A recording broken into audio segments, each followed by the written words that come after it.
Bom dia! Começando mais um Despertando com o Dharma. Dia 13. Tem muito azul em torno dele, azul do céu, azul do mar. Bom dia, Mauro! Hoje é quarta-feira. Essa música é muito legal, né? Muito legal. Blues do Caetano. Bom dia, Grácia. Acho muito linda essa música. Azul no sangue, a flor da pele. Bom dia, Ângela. É linda, né? Eu e o Solon tiramos ela no violão. Ficou uma delícia tocando assim. Preparou uns acordes para mim mais específicos, assim, que eu gosto. Aí tiramos, toquei, enfim. Bom dia, Ana Tereza. Bom dia, Vera. Bom dia, Luana. Luana, tem aula daqui a pouquinho. Tu vem, né? Vem me contar como é que foi aí a função. Bom dia, Natalina. Bom dia, Carla.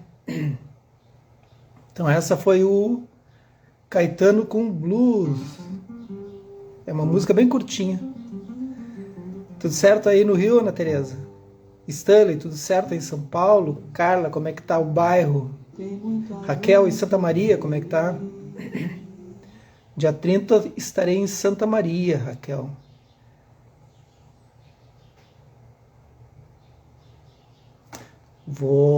Tem aniversário de 120 anos do Hospital Astrogildo. E aí ontem me ligaram da diretoria, tu tem que estar aqui. Eita, bora lá então. Bom dia, Isis. Tudo bem? Pô, legal aquilo lá, né, Isis? Muito legal mesmo. Aquele vídeo. Tá tudo bem? Todo mundo chegou aí já? Bom dia, Kátia. Como é que tá aí? Tudo bem? Então é isso. O que nós temos para hoje? Daqui a pouquinho tem aula presencial e online, meditação, budismo na veia. A gente fala sobre tudo um pouco. Vou mostrar para minha mãe, vou mandar para ela. Minha mãe tá numa outra vibe no momento, assim. Tem umas coisas acontecendo aí.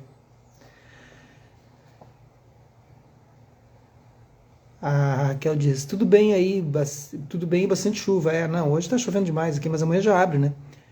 Quero ir a Lajeado conhecer o espaço. O espaço é bem dinâmico, na verdade. Tudo, mas choveu a noite toda, diz a Kátia. Segue chovendo no Rio Grande do Sul, gente. Segue esse troço complicado aí. Então tem aula daqui a pouquinho, ó, quarta-feira. Já estou com a sala montada aqui. Tem aula meditação online e presencial, quem quiser vir. E tem também yoga às 7h15 com a Amanda. Então ela já está com a sala pronta lá também. E é isso, a gente vai se virando. Bom dia, Laura. Lucelena, eu estou em falta contigo. Tu acredita que faz 3 dias que eu penso, eu tenho que mandar uma mensagem para saber como é que tu tá. E esqueço, sendo bem sincero, esqueci completamente. E toda vez eu penso e não te mando. Depois tu me manda aí um áudiozinho, quero saber como é que tu tá. Uma displicência minha.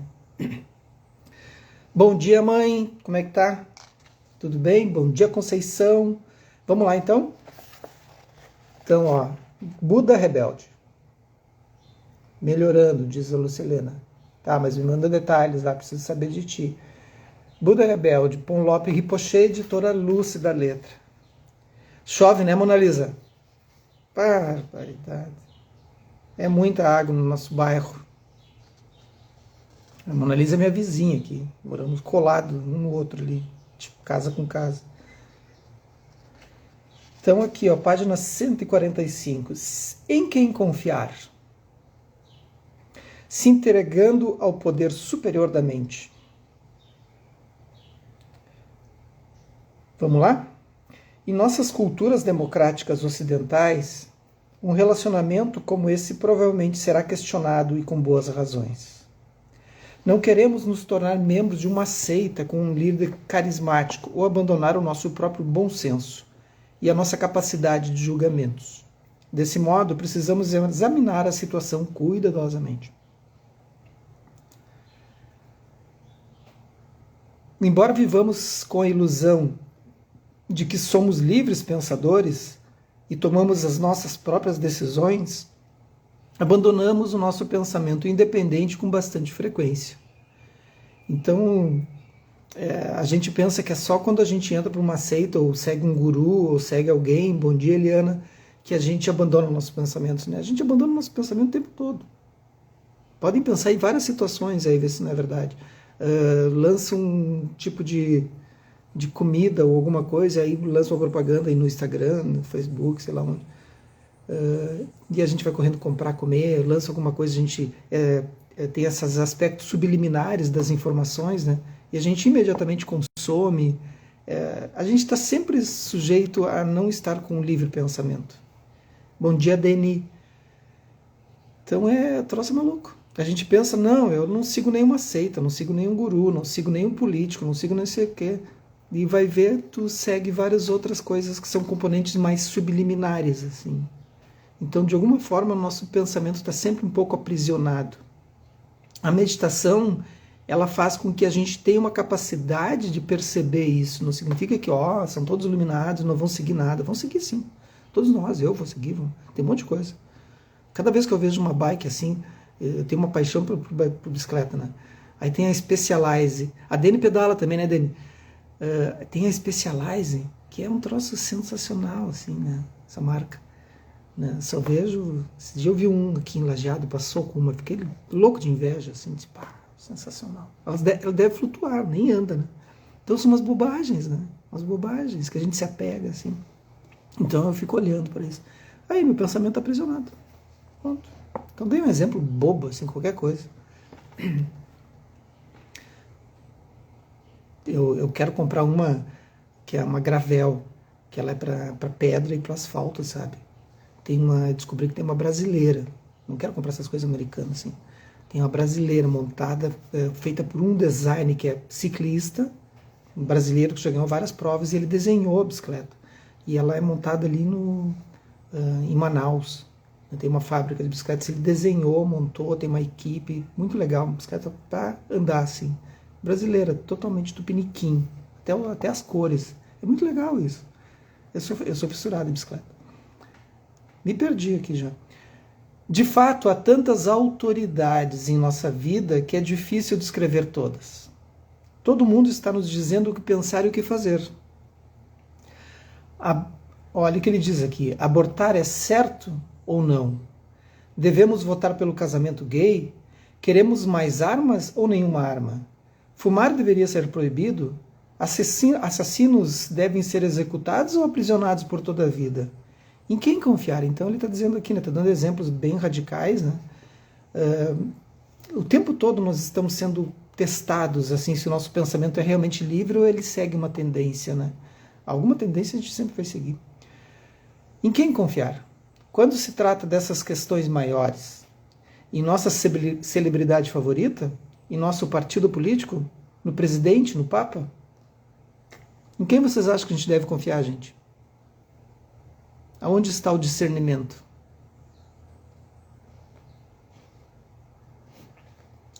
Além disso, o nosso pensamento sobre coisas como poder e autoridade nem sempre é consistente. Enquanto, por um lado, ficamos ouriçados contra um governo autoritário, por outro lado, passamos grande parte de nossas vidas seguindo tendências de consumo criadas por agentes de poder que não fazem nada mais do que esvaziar os nossos bolsos. Aí a Luana diz em nós mesmos, perfeito, mas nós também somos confiáveis? E quando tem aquela vozinha assim, tá perfeita a resposta, mas aí a gente tem que lembrar também, será que nós estamos sendo confiáveis nesse momento? Nosso senso de coerência. Tem um israelense, um sociólogo, pensador israelense, tem, porque ele morreu, mas tá aí, né? Antonovsky. E ele vai chamar isso de senso de coerência, se nós temos senso de coerência. Então, será que nós podemos confiar em nós mesmos? Aí a gente tem que cuidar para não cair, né, nos embustes dos outros, seguir o pensamento dos outros. E nós? Podemos confiar? Quando eu estou fazendo uma dieta, vamos ver se a gente confia mesmo. Eu estou fazendo uma dieta. E aí daqui a pouco eu começo a achar um monte de argumentos para comer aquele brigadeiro, aquele doce de sei lá o quê, né? Ou ir para Tudesca, né, Luana? Ou ir lá para Tudesca comer aquelas maravilhas que tem lá da Júlia e do Fernando. E aí, né? Vocês viram? Isso é uma propaganda subliminar. No meio eu coloquei a Tudesca, pronto. Agora todo mundo vai querer comer os pães da Tudesca. Aí, tem como confiar na gente? Não sei se tem. Mas deveríamos.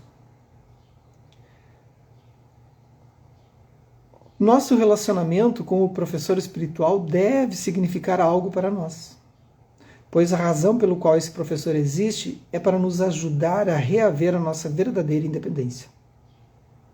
É um relacionamento baseado em conhecimento e confiança, o que faz dele o mais poderoso tipo de relacionamento que poderemos ter. É por isso que as empresas estão sempre dizendo coisas como: em nós você pode confiar. Tá bom. A coisa talvez mais próxima de um relacionamento professor-aluno em que temos na cultura ocidental é encontrada no programa de 12 Passos dos Alcoólicos Anônimos, o AA, né? O AA e programas similares ajudam de forma importante na recuperação de dependentes, e um elemento essencial da recuperação envolve um processo de despertar espiritual ou de entrega, no qual as pessoas reconhecem que devem parar de tentar resolver seus problemas sozinhas.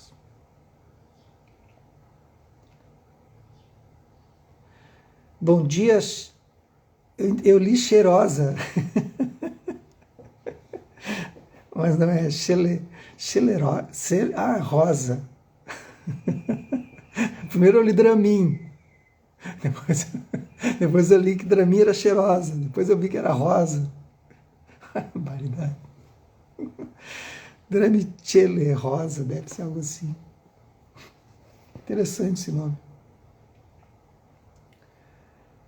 Elas descobrem que é possível entregar suas dificuldades espirituais a um poder superior, seja qual for a forma que ele tome em suas concepções. Muitas pessoas relatam que o momento em que tomaram essa decisão foi o que tiveram a primeira sensação de cura, o começo de sua jornada de volta à saúde física, emocional e espiritual. Da perspectiva budista, o apego ao eu é um vício perante o qual, sozinhos, geralmente somos impotentes. Não importa quanto sofrimento ele traga para nós mesmos e para os outros. Da mesma forma que buscaríamos ajuda para a recuperação de uma dependência química em um grupo como o AA, buscamos apoio para nos recuperarmos do apego do eu. Nos ensinamentos do Buda, e mais especificamente em nosso professor, o poder maior que nos entregamos é a natureza desperta da própria mente, que é intrinsecamente saudável e compassiva. Então, é o que a Luana comentou ali, nós mesmos, né? Então, a gente tem que primeiro fazer uma limpeza na casa, né?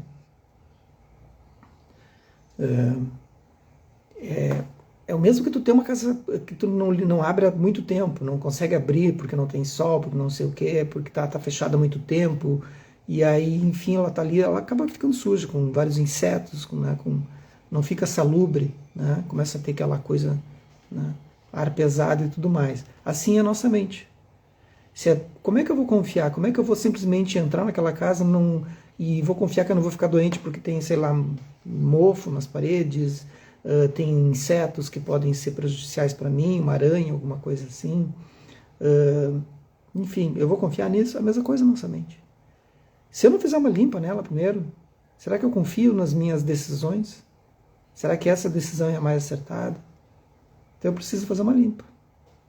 E a única forma de fazer limpa é meditando. Única forma. Não é com medicamentos. Não é com oração. Mas você é contra medicamento e oração? Não. Sou a favor. É preciso tomar medicamento quando tu precisar, prescrito por um médico, por um psiquiatra, por uma pessoa que seja da área. Orar é bom? Maravilhoso. Maravilhoso. Mas nenhuma delas limpa a mente. Nós estamos falando em limpar a mente. Limpar. Limpar não significa que a gente vai tirar as coisas da mente. É olhar para elas e observar que aquilo que nós temos faz parte de todo o contexto que nós estamos vivendo. É um pouco mais complexo do que apenas limpar a mente, como dizem por aí. Limpar é o estado de relação que eu tenho com aquilo que eu estou vendo. Eu limpo o meu processo de base. Então, o despertar espiritual é a chave para a recuperação completa, exatamente como nos 12 passos, como neste trecho. Aí ele vai citar agora como é que é os 12 passos do A. Alguém conhece? Eu acho muito legal. Eu já ajudei lugares assim também. Como arquiteto, fui resolver questões como arquitetura, assim, é muito legal, na central, né? O despertar espiritual é muitas vezes descrito como apenas isso, um despertar. Ele representa o chegar a uma consciência de nós mesmos como realmente somos, uma consciência de um poder maior do que nós mesmos, que pode estar fora de nós mesmos, profundamente dentro de nós, ou ambas as coisas. Onde havia escuridão, agora há luz. Podemos ver as coisas de uma forma mais realista. De fato, podemos ver as coisas como não as víamos antes. A maioria das pessoas vivencia a abertura. Além disso, a maioria de nós, especialmente as mulheres, relata um aumento de poder nos encontrar em nossa verdadeira natureza depois da entrega. Há um sentido de nos ancorarmos em um poder que não conhecíamos antes. Então, onde ele diz ali, onde havia escuridão, agora a luz, é aquela prece, né, aquela oração do Santo Agostinho, né? Quem conhece aí, levanta a mão aí. É muito lindo, muito linda. Muito bonita mesmo. Quando começamos a abandonar o apego ao eu, o poder curativo dessa mente superior pode surgir. No caminho budista, não estamos nos entregando ao nosso professor. Alguém lembra dessa oração do Santo Agostinho? Quem quiser colocar ela aí na tela aí. Ela é muito linda. Acho muito bonitinha. E faz todo sentido. É bonita, né, Kátia? No caminho budista, não estamos nos entregando a nosso professor, mas estamos abandonando o nosso eu confuso e seguindo em direção ao que realmente somos. É um processo de despertar para a nossa verdadeira natureza. É o nosso professor quem modela o estado desperto para nós, quem conhece e pode subverter todas as velhas armadilhas de um viciado no ego. Ali muita gente conhece, a Stanley, a Angela. Portanto, quando entramos nesse relacionamento, dizemos: confio em você, para que cuide de mim durante esse processo, e estou disposto a aceitar sua honestidade absoluta e seu amor de mão firme, até que eu me recupere da minha dependência. Então é muito legal, né? Quando é uma responsabilidade muito grande quando chegam os alunos assim, né? Não estou me comparando, obviamente, a ninguém, a monges, lamas, nada disso. Não tem nenhuma pretensão para isso. Eu poderia ter sido, posso ainda, mas eu parei meus estudos, né? Falta um ano e meio, na verdade. Uma caminhada longa. Mais de 10 anos estudando somente um aspecto. Falta um ano e meio, mais ou menos. Talvez 2, no máximo, não mais do que isso. Entre um ano e meio. Para me tornar monge. E eu parei. Senão não... Porque aí é o momento em que tu tem que fazer os votos. Eu estou com 16 votos, não consigo cumprir.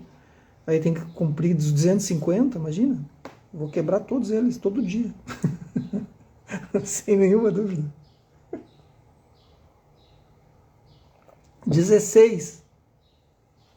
Não consigo. Todo dia eu dou uma deslizada. Ontem mesmo. Ontem estava surtado. Aí fui agressivo numa fala, né? Um dos votos é não fazer falas impróprias. Ontem tive uma fala imprópria, depois me remoí até morrer. Como é que tu pode, sendo um praticante, tu tem um voto de não ter fala imprópria? E aí ontem...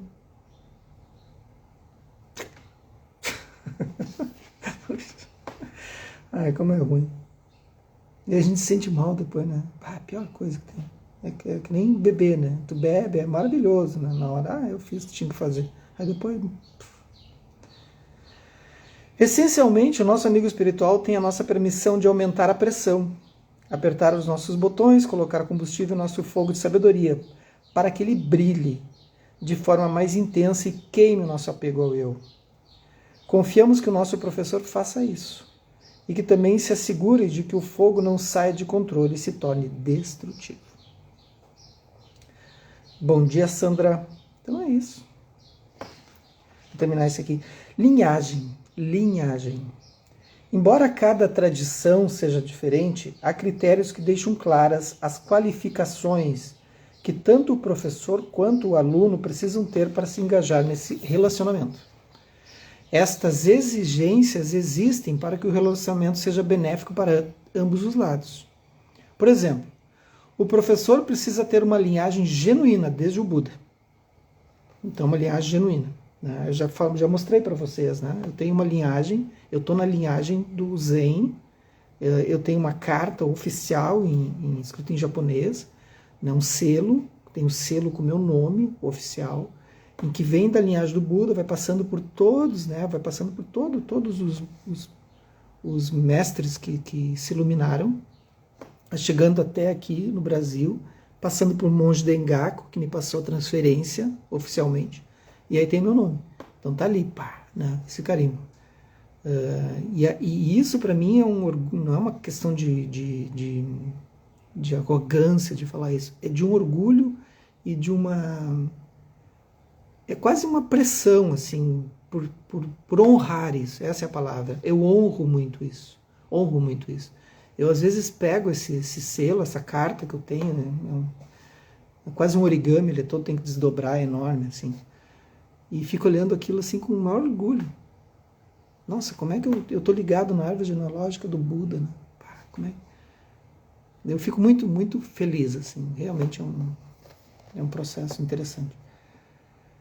Então, por exemplo, o professor precisa ter uma linhagem genuína desde o Buda. E aí, quando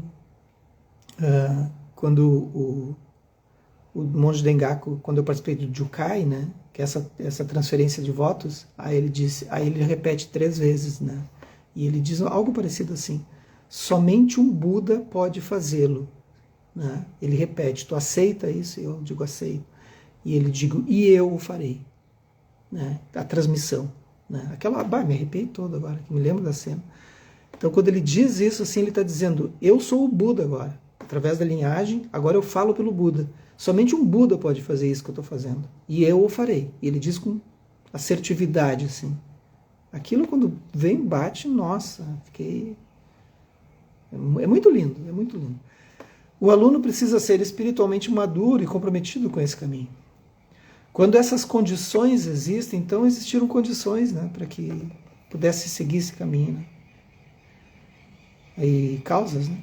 Um professor espiritualmente realizado e um aluno espiritualmente maduro podem construir um relacionamento que rapidamente transformará a neurose em seu estado original de sabedoria.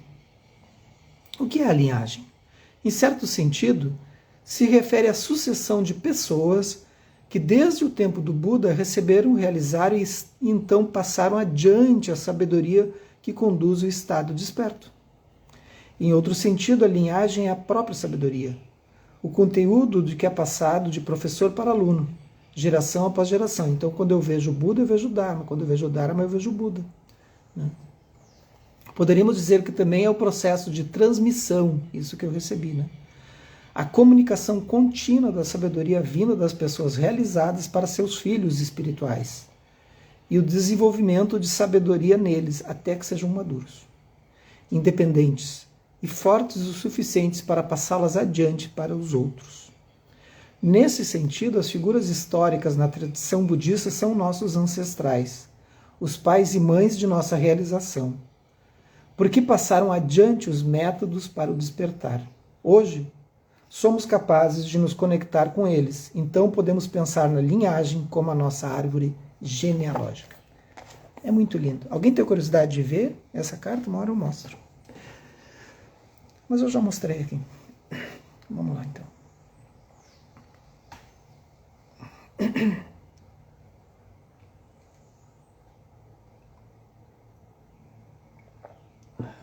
Vamos fazer uma prática? Estabilização curtinha? Curtinha.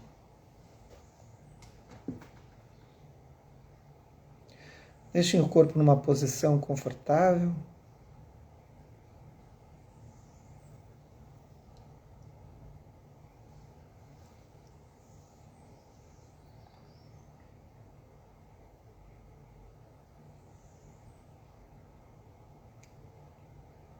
lembrando o que é confortável para mim nesse momento.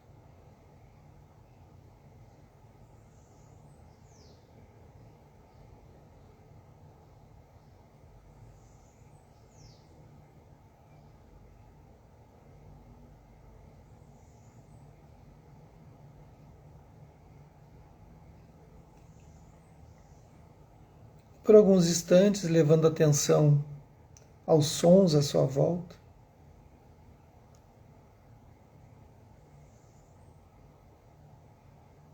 Trazendo atenção para o corpo.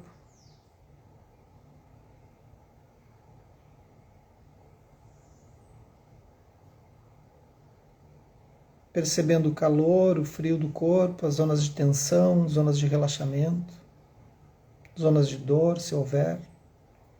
Apenas observando.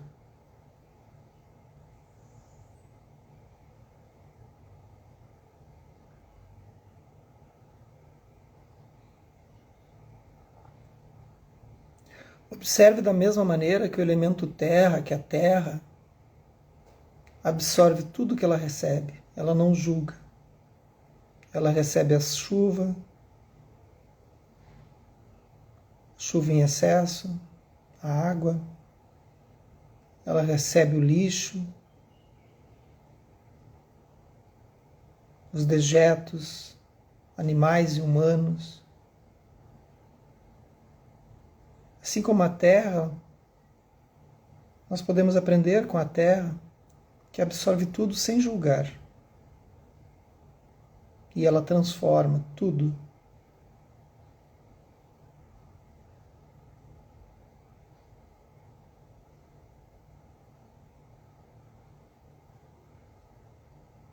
Sejamos também como o ar, que é volátil, que carrega os cheiros, os sons,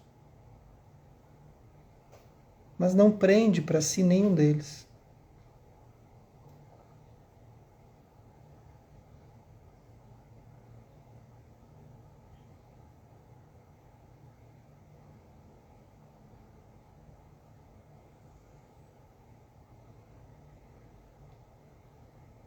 E aos poucos vá trazendo a sua atenção para a sua respiração.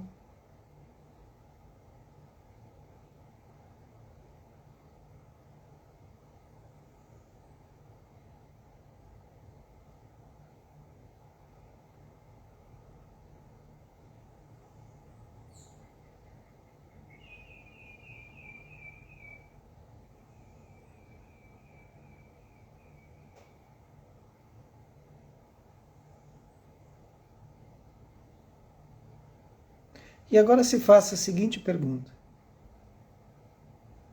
Não há necessidade de responder no momento. Eu posso confiar em mim?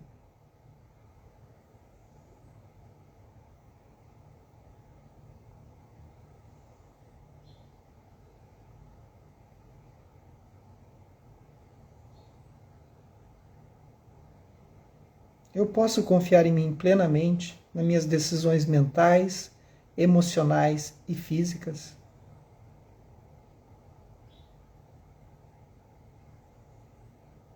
Leve essa pergunta hoje, ao longo do dia, e procure observar as respostas. Não tente buscar as respostas. Que os méritos desse nosso encontro, dessa nossa prática, se expandem e toquem a todas, todos, todas, que nós possamos nos tornar um caminho iluminadíssimo. Ok? Bom dia e até amanhã, quinta-feira.